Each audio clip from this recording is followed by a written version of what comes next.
We could all use some encouragement. And I've got some good news for you. Welcome to 5 Minutes with Mark.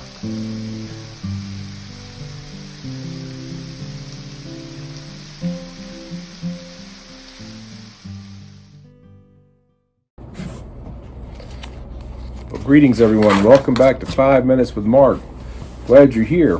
We're going to pick up the story, Gospel of Mark, chapter 6, and we come together at verse 35. And when the day was now far spent, his disciples came to him and said, "This is a deserted place, and already the hour is late.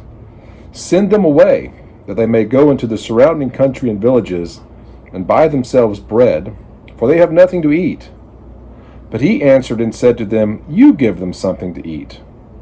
And they said to him, "Shall we go and buy 200 denarii worth of bread and give them something to eat?" We'll stop there. Now, obviously, this is the setup for one of the great signs of the ministry of Jesus.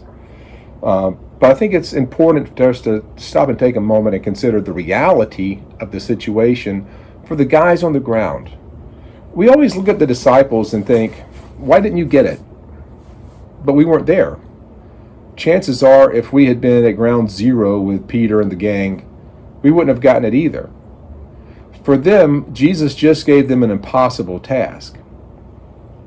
He looked at this vast multitude of people. They're somewhere in a deserted spot. They're out, at one of those secret camping spots that these fishermen knew about. They're a long way from anywhere, and the day is beginning to wane. If you remember, they all saw Jesus leaving, and they all just ran to meet him. They were in such a hurry to be near him that they didn't even really think about, we might need dinner. So you got a whole bunch of people totally unprepared for the situation they find themselves in. And you have 12 disciples who are kind of the event coordinators.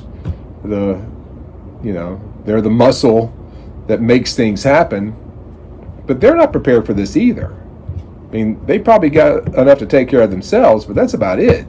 They really were just planning to kind of sneak out, catch a couple of fish, have a little dinner, have a quiet couple of evenings resting. Instead, now they're faced with this really outrageous challenge. Jesus says, "Why don't you feed them?" I think one of the things that's going on here, and because obviously Jesus knows he has the answer, right?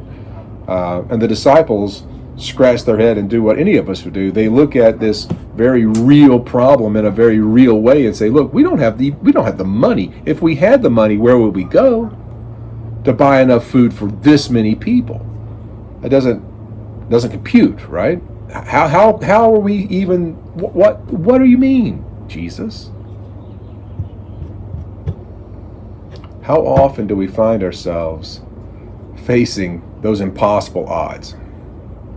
Well, we're facing them all the time. Because Jesus has told us to take this gospel into a world that, quite frankly, at this point, doesn't want to hear it. I think it's harder today than it was even when the disciples were first breaking into the Roman Empire. The Roman Empire was a religious society, and Christianity for them was just another Jewish sect until it began to catch on with the poor and the disenfranchised. And then it spread like wildfire. It spread. And, it took off. We now live in a post-Christian society where people, they know enough about Christianity to not want to know anything else. And what they know is usually wrong. They have a lot of misconceptions. They have a lot of wrong ideas. They've seen a lot of televangelists. They've seen a lot of bad news stories about Christians who have done the wrong things, what have you. And yet Jesus says, go feed them. Go take care of them. And we look around and say, what do we have? Well, we have the truth of the gospel. We have the power of our testimony. We have our own transformed experiences. And we can take that and we can give that away. As we'll see next time, it doesn't take Jesus much to multiply and give it away. And I think the more we're willing to give it away, the more broken we are, and the more willing we are to give it away, the more you discover that you have more than you think you do. The disciples had a conundrum. They had a whole bunch of tired, hungry people in the middle of nowhere. We're surrounded by spiritually exhausted, hungry people in a spiritual desert. And Jesus calls us to feed them. Feed them with the bread of life. Feed them with the living water. Feed them with this incredible truth. Feed them from our resource, our spiritual resource, which is vast and eternal. And when we start to catch on to that, we'll understand the rest of this story. See you then. Good night. I hope you're enjoying this Bible study, this quick devotion. If you'd like more content, you'd like to know more about me and see more of the things that I'm doing, check out my website, theeclecticmonk.com. There you'll find out about my video vlog, my podcast, and a whole lot of other stuff. Hope you'll join me there.